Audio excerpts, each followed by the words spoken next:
परम पूज्य गुरुदेव की, परम वंदनीय माता जी की, गायत्री माता की, कन्याकुमारी अश्वमेध यज्ञ सफल हो, सफल हो। ठीक है, चलो गायत्री मंत्र हमारे साथ साथ बोलो।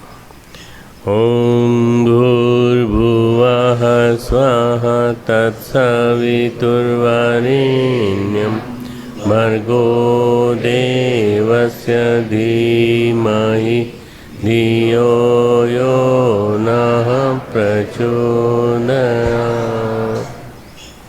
परम पूज्य गुरुदेव और परम वंदनीय माता जी की सूक्ष्म उपस्थिति में यहाँ बैठे सभी हमारे दक्षिण भारत के देवतुल्य भाइयों, देवी स्वरूपा बहनों, शक्ति स्वरूपा माताओं, आप सब इतनी दूर से चल के यहाँ आए और इतना बड़ा आयोजन रखा है, इतनी बड़ी आयोजन की व्यवस्था बनाई है, तो निश्चित रूप से आप सबके सम्मिलित पुरुषार्थ से ये कार्यक्रम सफल होगा। हमने अपनी ओर से भी बहुत सारे लोगों को इनवाइट किया है जो बड़े बड़े लोग हैं, जैसे वीरेंद्र हेगड़े जी हैं, जैसे उडुपी मठ के प्रमुख हैं, जैसे हमारे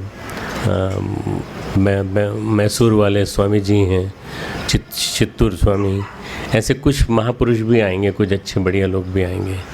हम कोशिश करेंगे कि प्रधानमंत्री को इनवाइट करें कि भाई आइए, आपके लिए तो इससे बढ़िया तो वो सौभाग्य नहीं हो सकता। अब वो निकाल पाते हैं कि नहीं समय, वो बात अलग है, परंतु इन्विटेशन हम पहुंच रहा है, उनके पास पहुंचा रहे हैं।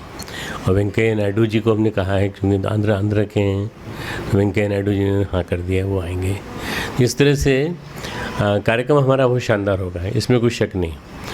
एक तरफ बंगाल की खाड़ी, एक तरफ अरब सागर, अरेबियन सी, दूसरी तरफ हिंद महासागर, इतना सुंदर स्थान विवेकानंद केंद्र का, और उन्होंने इच्छा स्वेच्छा से, अपनी प्रसन्नता से सारा स्थान दे दिया। कई बार रिव्यू हो गया, कई बार उसकी जगह को देख लिया पूरा। तो ऐसा अंदाज है कि करीब करीब 10% लोग भारत के, उत्तर भारत के आएंगे, वो 10 से लेके 15% मान लो, बाकी सबके सब आप लोग ही हो, मतलब चारों प्रांतों के लोग।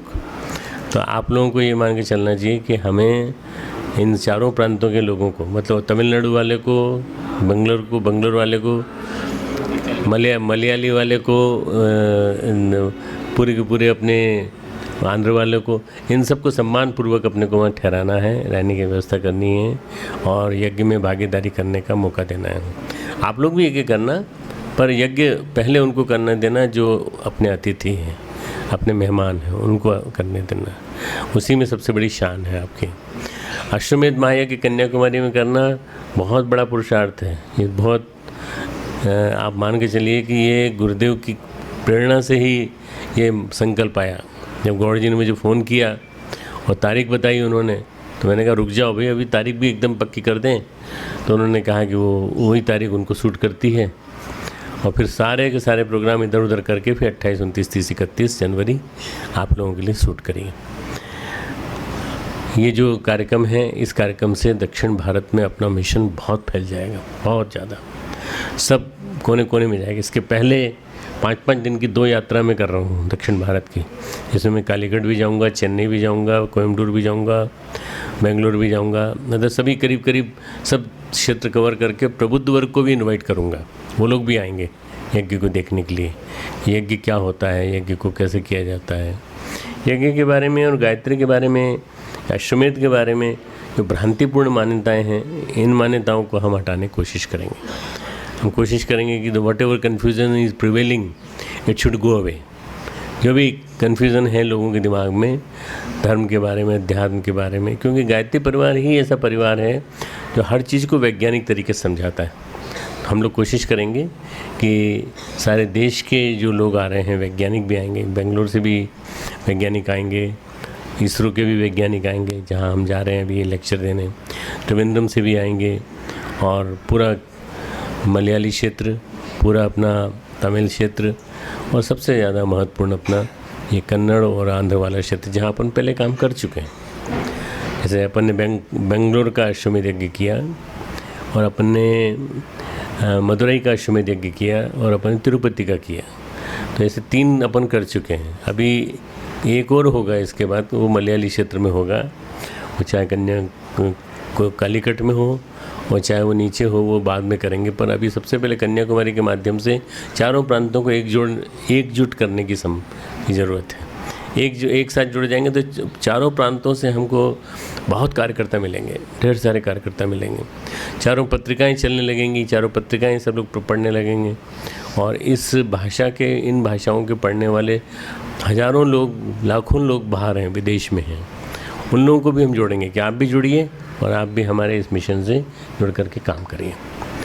हमारा राजपुरोहित वर्ग हमेशा से सक्रिय रहा है, आगे रहा है। हमारे और भी लोग जो हैं, निखिल करण जी और पूना के दक्षिण में जितना हिस्सा है, ये भी सारा पूरा इस यज्ञ से जुड़ा हुआ है। तो आप लोगों को बस एक ही काम करना है कि ये रथ जो है, रथ यात्रा निकलेगी, इसको घर घर पहुंचाना है, सब हर नगर में पहुंचाना है। कलश जो है अभी हम पूजन करेंगे आपके सामने। इस कलश को जो है ये मान करके, कलश में सारे देवी देवता प्रतिष्ठापित हैं, इसमें प्रतिष्ठित हैं। और इसके अलावा इसके अंदर वो ऊर्जा है जिसके माध्यम से परम पूज्य गुरुदेव के सारे कार्यक्रम सफल होते रहे हैं अभी तक के। और जितने भी इसमें शक्तियां हैं देवताओं की, सारे देवी देवता इकट्ठे हो जाते हैं। हम लोग नहीं इकट्ठे हो पाते, कई बार कहते हैं भाई साहब आओ, तो बोले नहीं वो आया है ना, मैं इसलिए नहीं आऊँगा। हमारे यहाँ हम दो ग्रुप ऐसे हो जाते हैं। पूरे देश में 5000 से ज़्यादा शक्तिपीठ हैं। हम उनके मुकदमे सुलझाते रहते हैं, उनको बिठाते रहते हैं, प्यार करते हैं, समझाते हैं, गले मिलाते हैं, उसके बाद दोनों को बिठा कर बात करते हैं उनसे। तो ये हमारा काम तो यही है यहाँ पर कि संगठन को एक सूत्र में बांधना।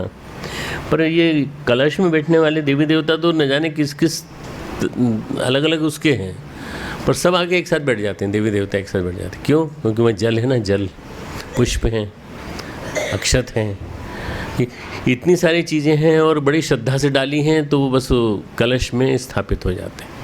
और कलश में स्थापित हो जाने के बाद ये प्रतीक के रूप में, देवी देवताओं के प्रतीक के रूप में, एक समूह के रूप में, आपको मालूम होगा कि जब भी रक्षा की है असुर संस्कृति से, तो वो देवी शक्ति ने की है।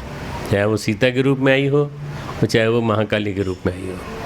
महाकाली जो है वो सारे के सारे जितनी भी शक्तियाँ थीं, उन शक्तियों को एकत्र करके, देवताओं की शक्ति भी एकत्र की और सबको एकत्र करके उन्होंने महाकाली का अवतरण किया।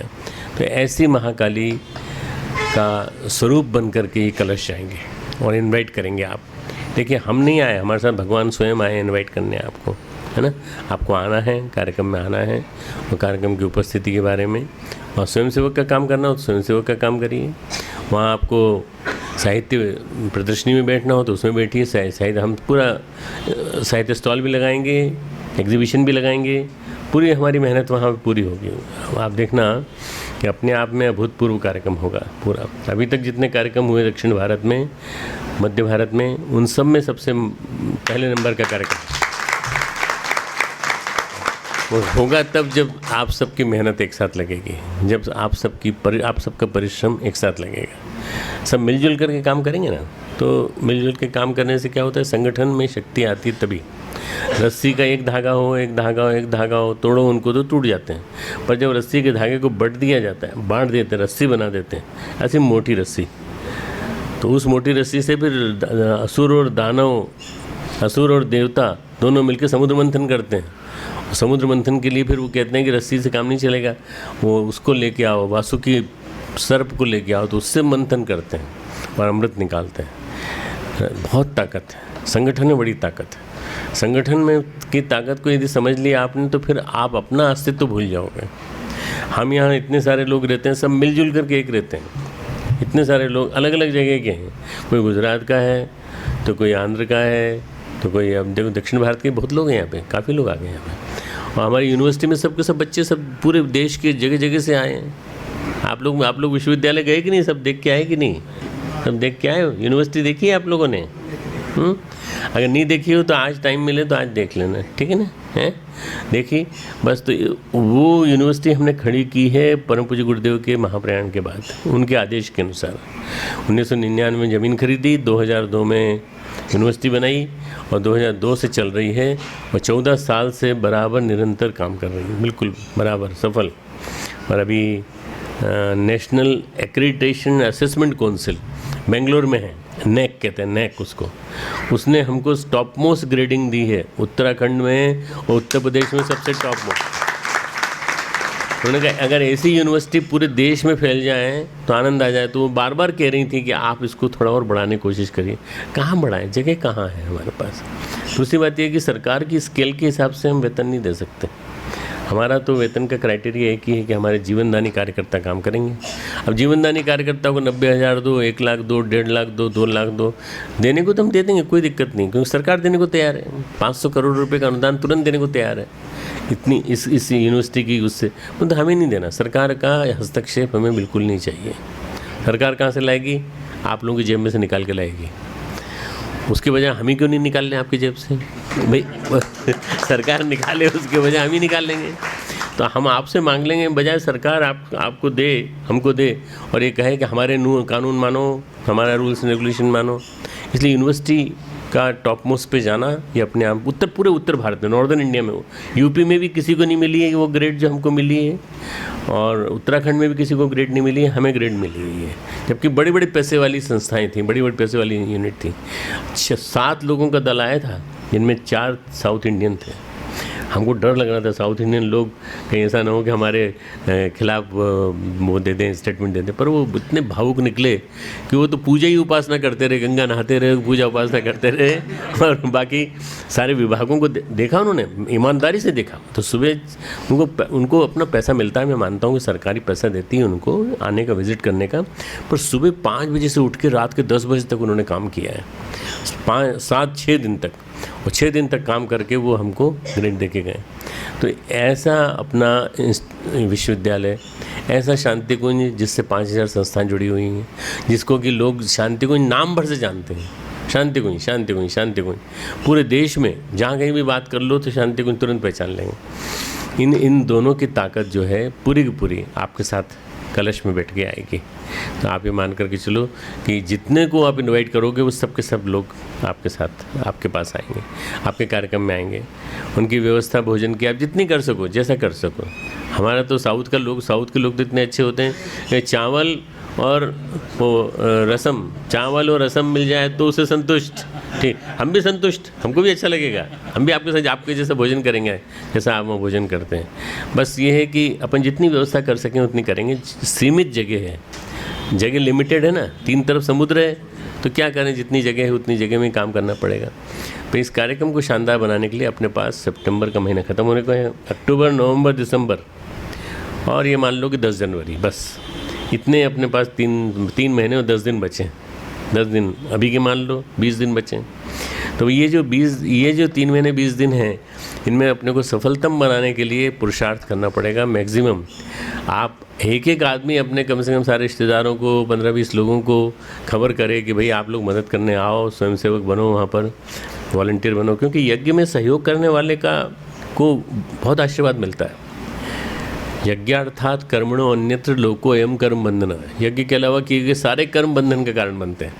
इसलिए जो यज्ञ करता है वो सबसे ज़्यादा पुण्य पाता है। यज्ञ का पुण्य सबसे बड़ा पुण्य माना गया। यज्ञ का मतलब है त्याग देना, इदम न मम, ये मेरा नहीं है। गुजराती भाई बैठे क्या? गुजराती भाई कितने बैठे हैं? आ मारो નથી, आ भगवानનો છે, आ भगवानનો ફાળો છે, है ना। ये मेरा नहीं है, ये भगवान का है, और भगवान का है तो भगवान को ही समर्पित। देवी देवताओं को आहुति मिलती है इनसे। यज्ञम उ देवानाम अन्न, यज्ञ देवताओं का अन्न है, देवताओं की खुराक है। मैं हम तो खा लेते हैं खाना, तो देवता कैसे खाते होंगे खाना? तो वो ये अपना ये वाला खाना नहीं, भोग नहीं करते। उनका भोग जो है वो यज्ञ का धुआं, यज्ञ की ऊर्जा, यज्ञ की अग्नि, ये उनका भोजन है। तो आप प्रयास करना कि हम लोग जितने ज़्यादा लोगों को इसमें इनवाइट कर सकें, बुला सकें, जो आपकी शक्ति हो, सामर्थ्य हो। और अपने लिए थोड़ी असुविधा सहन कर ली तो भी कोई बात नहीं, पर उनको ठहराने की व्यवस्था हम लोग करेंगे। और जैसा हमारा अंदाज है, हमारे अंदाज के हिसाब से ये उमेश ने फाइल बनाई है पूरी दक्षिण भारत की, तो उसके हिसाब से हमें लगता है कि करीब 60-70 हज़ार आदमी आ जाएंगे वहाँ पर, पूरी तरह से समा जाएंगे। ये करते जाएंगे, जाते जाएंगे, करते जाएंगे, जाते जाएंगे।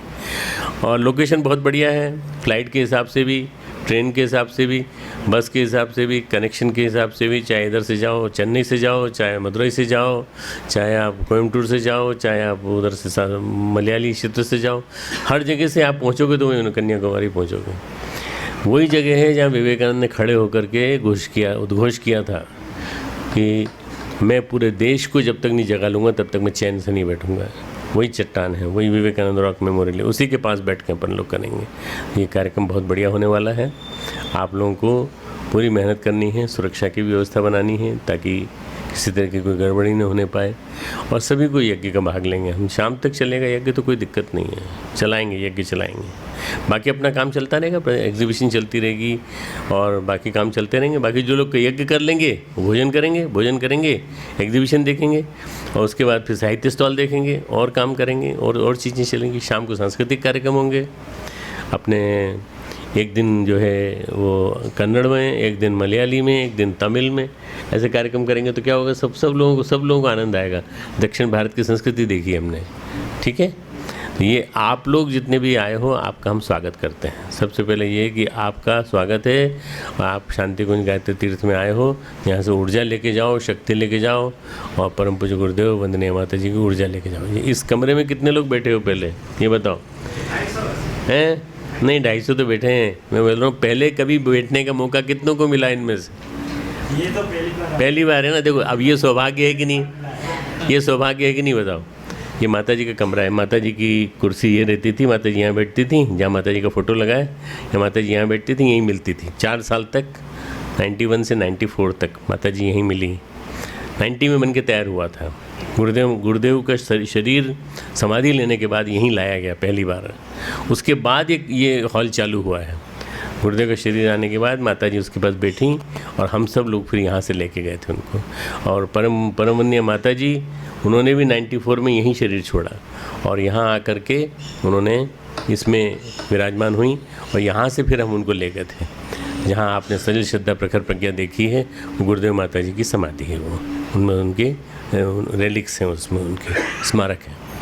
तो ये मान के चलना कि आप बड़े सौभाग्यशाली हो कि यहाँ बैठने का मौका मिला आपको, है ना। ये आप सब इस सौभाग्य को सराहना और कहना कि भाई थे तो कम से कम कुछ नहीं तो 1 लाख आदमी साउथ में, 50,000 थे, चलो 40,000 थे, और उनमें से हम 150, 200, 250 को ही मौका मिला बैठने का यहाँ पर, और हम बैठे यहाँ पे। सौभाग्य को सराहना। और यहाँ से जब जाओ इस कलश को लेके बड़े उसके साथ, सम्मान के साथ हम जब देंगे भी कलश पूजन करके, तो कलश को सिर पे रखें, सिर पे रख करके यहाँ से ले जाके प्रखर प्रज्ञा से श्रद्धा पे रखें। उससे पहले ऊपर आकर के, उधर से ऊपर आकर के माता जी गुरुदेव की पादुकाओं को स्पर्श करते हैं, ठीक है ना। शक्ति पूरी मिलती चली जाएगी। उसके बाद फिर प्रखर प्रज्ञा से श्रद्धा पे रख दें। और उसके बाद कितनी बजे आपकी ट्रेन, कितनी बजे आप लोग हैं? कल सुबह। तो अब इसके सामने थोड़ा जप चलते रहना चाहिए, कम से कम 2 घंटे से लेकर 4 घंटे का गायत्री मंत्र का जप निरंतर चलता रहे। आप लोग देख लेना कितना संभव है आपके लिए। जहाँ भी रखा जाए, आपकी रखने की जहाँ जगह हो वहाँ पर। कौन सी ट्रेन, सीधी ट्रेन है इनकी? हाँ, हिमसागर। अच्छा। हाँ, हिमसागर ट्रेन जो है यहाँ तक आने वाली है, थोड़े दिनों में देखना हम प्रयास कर रहे हैं। हिमसागर, उसका नाम शेल सागर नाम रखेंगे हम, जीजी के नाम से। तो हिमालय से जाए और सागर से जाके जो मिले, कम से कम एक वहाँ का समन्वय तो हो दोनों का। कोशिश की हमने, फाइल मूव कर दी है, फाइल चल रही है।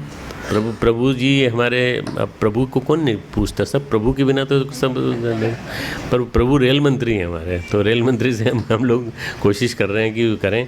हम लोगों ने स्वच्छता के क्षेत्र में जितना काम किया है अपन लोगों ने, उसके लिए अपने को एम्बेसडर बनाया गया है, स्वच्छता का एम्बेसडर बनाया गया है आध्यात्मिक वर्ल्ड का। और हम अभी राष्ट्रपति कार्यालय में, राष्ट्रपति के भवन में होके आए, जिसमें और भी बहुत सारे लोग थे, करीब 110, 115 थे। धर्मगुरु भी थे उसमें कुछ, और कुछ फिल्मी कलाकार थे, कुछ ये थे कि उनके माध्यम से लोगों में संदेश जाए कि सफाई रखना चाहिए, सफाई रखना चाहिए। सबसे बड़ी बात ये कि लेक्चर में केवल एक ही संस्था का नाम आया वेंकैया नायडू के लेक्चर में, वो था गायत्री परिवार का, और हमारा नाम था। बस और अगर कोई काम कर रहा है तो गायत्री परिवार कर रहा है, और गायत्री परिवार के माध्यम से उम्मीद कर सकते हैं कि सफाई होगी निश्चित रूप से। हमारे देश को स्वच्छ बनाना है, समर्थ बनाना है, सशक्त बनाना है। स्वस्थ शरीर, स्वच्छ मन, सभ्य समाज। स्वस्थ शरीर, स्वच्छ मन, सभ्य समाज, बस ये हो जाए तो फिर क्या पूरा युग युग निर्माण हो जाएगा, है ना। तो बस आप सबको खूब खूब बधाई। आप इस यज्ञ की तैयारी कीजिए और तैयारी के साथ साथ अपने आप को पूरी तरह से खपा दीजिए। अब जो है 3-4 महीने, 3.25 महीने बिजनेस जो है बेटे को दे दो, भाई को दे दो, किसी को दे दो, अपना जो काम है और किसी को सौंप दो, पर काम अब केवल गायत्री का करना है, बस यज्ञ का करना है। आप देखना आपका कोई नुकसान नहीं होगा। जितना नुकसान आपका इस बीच होगा वो नुकसान पूरा हो जाएगा। कोई भी नुकसान होगा नहीं, पहली बार तो नहीं होगा, मान लो होता है पूरा हो जाएगा। इसलिए अपनी तरफ से भी पूरी शक्ति लगाना। आप शक्ति लगाओगे तो होता जाएगा, पूरा होता जाएगा। भैया पहले तो ये बताओ आप सबकी तबीयत कैसी है? तबीयत ठीक है? इतना लंबा सफ़र तय करके आए, रास्ते में परेशानी तो नहीं हुई? ट्रेन लेट तो नहीं हुई? ट्रेन में भीड़ तो नहीं मिली? बाकी दिल्ली से यहाँ तक सारा ट्रैफिक जाम जो हो जाता है उसमें कहीं फंसे तो नहीं? अपने काम धंधे में सब खुश हैं, सुखी हैं? डॉक्टर साहब ने बहुत सारी बातें बताई। अब आगे बात बताने को बचा है, कोई ज़रूरत नहीं है, लेकिन फिर भी मन में कुछ अपने भाइयों बहनों को देख के कुछ कहने को मन आ जाता है। क्या कहने को मन आ जाता है? ये कहने को मन आ जाता है कि आज हम सबके सौभाग्य का दिन है। कैसे सौभाग्य का दिन? जिसमें राष्ट्र के नवनिर्माण के लिए 2 छोर, एक उत्तर और एक दक्षिण, पूरे भारत का समन्वित स्वरूप लेकर आज इकट्ठा हुआ है। ये सोचकर हम नए युग के आगमन के लिए हम कृत संकल्पित हैं और यहाँ से हम उठ खड़े होंगे। अश्वमेध का स्वरूप जो होता है, लोगों ने बड़ी बड़ी व्याख्या की हैं, लेकिन कुछ व्याख्याएं ऐसी हैं जिसमें प्रतिभाएं और संवेदनाएं जो राष्ट्र के लिए प्रयुक्त हो जाती हैं वो अश्वमेध भी कहे जाते हैं। हमारे देश में प्रतिभाओं की कमी है, प्रतिभाओं की कमी नहीं है। भावनाओं की कमी है, भावनाओं की भी कमी नहीं है। भावुक न होते, भावनाएं न होती तो इतने बड़े राष्ट्र में इतने सारे लोग क्यों उठ खड़े होते? आज भी उठ खड़े होंगे तो केवल इस बात पे उठ खड़े होंगे कि हमको इस राष्ट्र का नव निर्माण करना है। राम के अवतारी सत्ताएं हर युग में आई। राम आए तो उनके साथ में जितने भी रीछ बानर थे वो सब भगवान के अवतार थे, अंशधर थे, जो शरीर बदल के आए थे। कृष्ण के समय में भी जो लोग आए थे वो लोग ग्वाल वालों के रूप में वो भगवान के अंशधर ही आए थे। चाहे वो उनको गोवर्धन उठवाना था, चाहे वो लंका पर विजय प्राप्त करनी थी, चाहे सीता को, नारी जाति को एक सम्मान दिलवाना था। यूँ तो सीता को खोजने को, रावण का मारने का भगवान अकेले कर सकते थे, लेकिन सारे लोगों को सम्मान दिलाने का श्रेय भगवान को किस माध्यम से दिलाना था? नारी शक्ति के माध्यम से दिलाना था कि नारियों का सम्मान सुरक्षित किया जाना चाहिए। आज भी इस राष्ट्र के नवनिर्माण के लिए, राष्ट्र को एक सम्मान प्रदान करने के लिए ये सारे देव लोग जो इकट्ठे हुए हैं, इसलिए इकट्ठे हुए हैं कि हमारे अंदर देवत्व गुरुदेव ने पैदा किया है। अब इस देवत्व को हम जन जन तक पहुंचाएंगे। नए युग के लिए नए लोग पैदा करेंगे, नई पीढ़ी के नए लोगों को इकट्ठा करके, ताकि ये कार्यक्रम जन्म जन्मांतर तक चलता रहे। आप लोग इस संकल्प के साथ उभरे हैं, ये बहुत प्रसन्नता की बात है। भगवान करे आपके संकल्प निरंतर बढ़ते रहें और काम करते रहें। इस अश्वमेध में जब से आपकी कलश यात्रा शुरू हो तब से आप संकल्प लेके चलें हर चीज़ का, कि हमको इस संकल्प की पूर्णाहुति अपने अश्वमेध में जाके करनी है। अपने अपने क्षेत्र में, चाहे वो आपके दहेज प्रथा उन्मूलन हो, चाहे साक्षरता अभियान का हो, चाहे स्वच्छता अभियान का हो, चाहे आपका कोई सा भी संकल्प जो आपको ऐसा लगता हो गुरुदेव के शतसूत्री कार्यक्रम में से कि ये संकल्प हम पूरा कर सकते हैं, इस संकल्प को लेके आप आगे बढ़ें और इसकी पूर्णाहुति अश्वमेध कार्यक्रम में रहें। आपके साथ एक दिया जलता है तो रोशनी चारों ओर फैल जाती है। आप लोग दिए की तरह से जलने के लिए खड़े हुए हैं, तो भगवान करे दिए से दिए जलते रहें और दिवाली देश में मनती रहे। भगवान आपको अनुदानों की वर्षा करता रहे। जगत जननी माँ गायत्री का आह्वान करें। माँ गायत्री की कृपा सबको बनी रहे। सबको समझदारी सद्बुद्धि मिले ताकि यह कार्य शानदार ढंग से संपन्न हो। माँ गायत्री का आवाहन। ओम मायातु वरदे देवी प्रक्षरे ब्रह्मवादिनी गायत्री छन्दसा मातः ब्रह्मयोनि नमोस्तुते। ओम श्री गायत्री नमः। आवाहयामि स्थापयामि ध्यायामि। ओम स्तुतामया वरदा वेदमाता प्रचोदयन्तां पावमानि द्विजानाम् आयु प्राणं प्रजां पशुं कीर्तिं द्रविणं ब्रह्मवर्चसं मह्यं दत्त्वा व्रजत ब्रह्मलोकम्। कल्याणकारी वचनों का उद्घोष करेंगे, स्वस्थ वाचन करेंगे। हे प्रभु, इस यज्ञ से सबका कल्याण हो, सबका सर्वविधि सब कल्याण हो, ऐसी प्रार्थना। ओम गणानां त्वा गणपतिं हवामहे प्रियाणां त्वा प्रियपतिं हवामहे निधीनां त्वा निधिपतिं हवामहे वसो मम आहम जानि गर्भधमा त्वमजासि गर्भधम्मा। ओम स्वस्ति न इंद्रो वृद्धश्रवाः स्वस्ति नः पूषा विश्ववेदाः स्वस्ति नस्तारिक्षो अरिष्टनेमि स्वस्ति नो बृहस्पतिर्दधातु। ओम पयः पृथिव्यां पयोषधीषु पयो दिव्यन्तरिक्षे पयोधाः पयस्वतीः प्रदिशः सन्तु मह्यम्। ओम विष्णोरराटमसि विष्णोः नप्रेस्थो विष्णोः शूरसि विष्णो ध्रुवोऽसि वैष्णवमसि विष्णवे त्वा। ओम अग्निर्देवता वातो देवता सूर्यो देवता चन्द्रमा देवता वसवो देवता रुद्रा देवता आदित्या देवता मरुतो देवता विश्वे देवा देवता बृहस्पतिर्देवतेन्द्रो देवता वरुणो देवता। ओम द्यौः शान्ति अन्तरिक्षं शान्ति पृथिवी शान्तिरापः शान्तिरोषधयः शान्ति वनस्पतयः शान्तिर्विश्वे देवाः शान्तिर्ब्रह्म शान्ति सर्वगुण शान्ति शान्तिरेव शान्ति सामा शान्तिरेधि। ओम विश्वानि देव सवितर्दुरितानि परासुव यद्भद्रं तन्न आसुव। ओम शान्ति शान्ति शान्ति सर्वारिष्टसु शान्तिर्भवतु।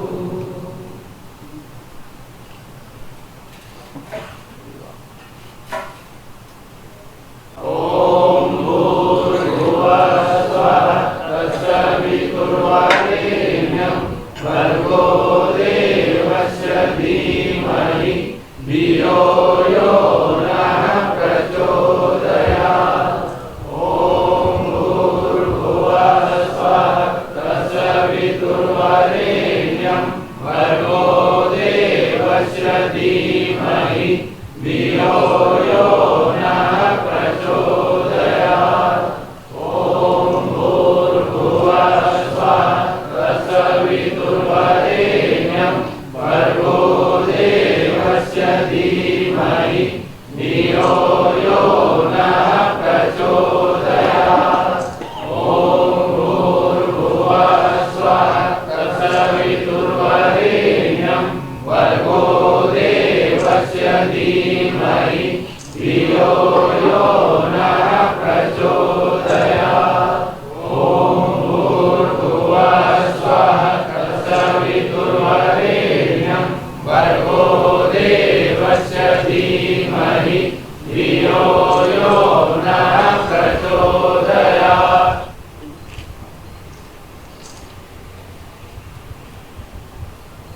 एक बार सभी लोग अंत में अनंत रूप परमात्मा को गुरु सत्ता को भाव भरा नमन करें। ओम नमो सनंदाय सहस्रमूर्ते सहस्रपादाय शिरोरुहाय सहस्रनामे पुरुषाय शाश्वते सहस्रकोटि युगधारिणे नमः सहस्रकोटि युगधारिणे नमः।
भर्गो देवस्य धीमहि धियो यो नः प्रचोदयात्। भूर्भुवस्वः तत्सवितुर्वरेण्यम्